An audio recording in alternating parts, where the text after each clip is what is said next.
I have a dream that my 4 little children will one day live in a nation where they will not be judged by the color of their skin but by the content of their character. I have a dream that one day down in Alabama, little black boys and black girls will be able to join hands with little white boys and white girls as sisters and brothers. I have a dream today. That was a dream in 1963 of Martin Luther King Jr. Black community in South Alabama says they are dealing with hurricane damage and racism. They said all the black people in Edmore who have been trying to get assistance and resources to get back on their feet after the hurricane have been getting backlash from mayor staff supporters and family members on Facebook.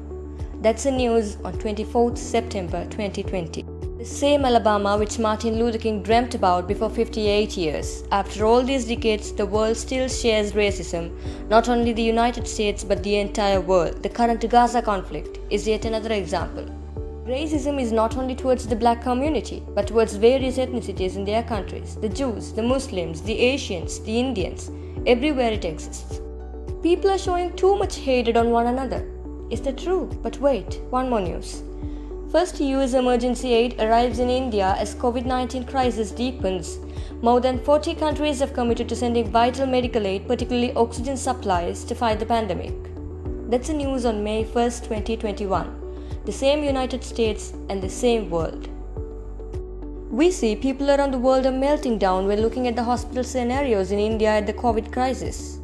Doesn't it make us question if the people are rushing to help those who are a million miles away they have never seen or interacted before, why the same people are showing less mercy on their immediate neighbors, the black community? Black Lives Matter was a trending topic, and of course it's a very serious issue to be considered and fixed immediately. Amidst the Israel-Palestine conflicts, let's analyze the basic of racism through a scientific approach.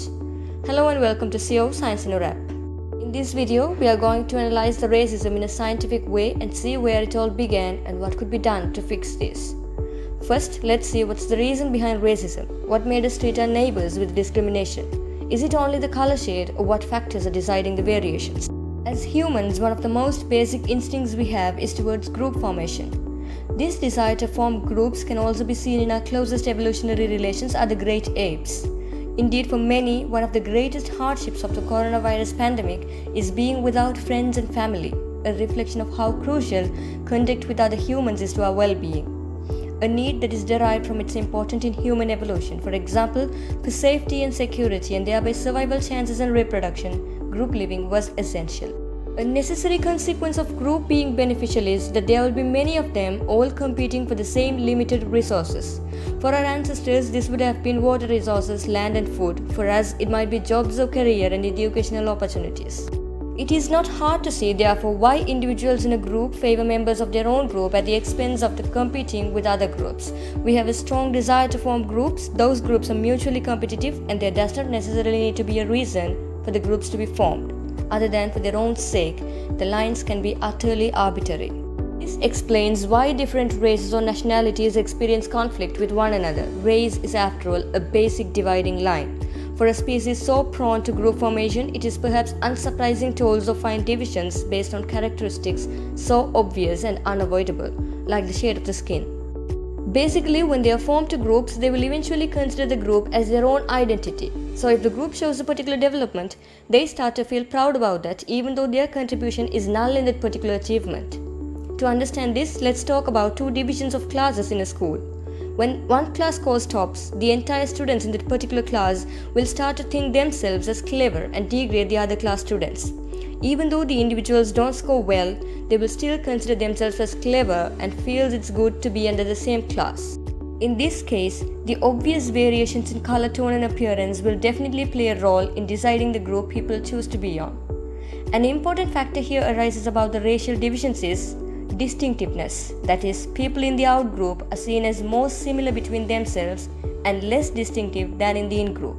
And another factor is, the more the amount of a nature found in the society, the more it's considered to be the norm, and anything except that is considered an outgroup. This is where the racial partiality towards the minority people arose, and other factors have fed the feeling to grow.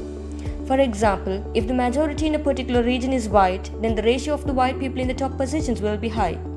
The basic racial thoughts would give them causes to blame blacks in the area for violence than the white people. With this high number of violence being common knowledge, people are more likely to consider criminal activity to be a representation of a typical black person. It gives them insecure feelings towards the black in common. Therefore, the problem is clear. Humans are predisposed to form groups and to prioritize the group which they are a part of at the expense of any outgroups. That's a nature. Despite the fact that these groups are formed along totally arbitrary lines, the dislike between them is real.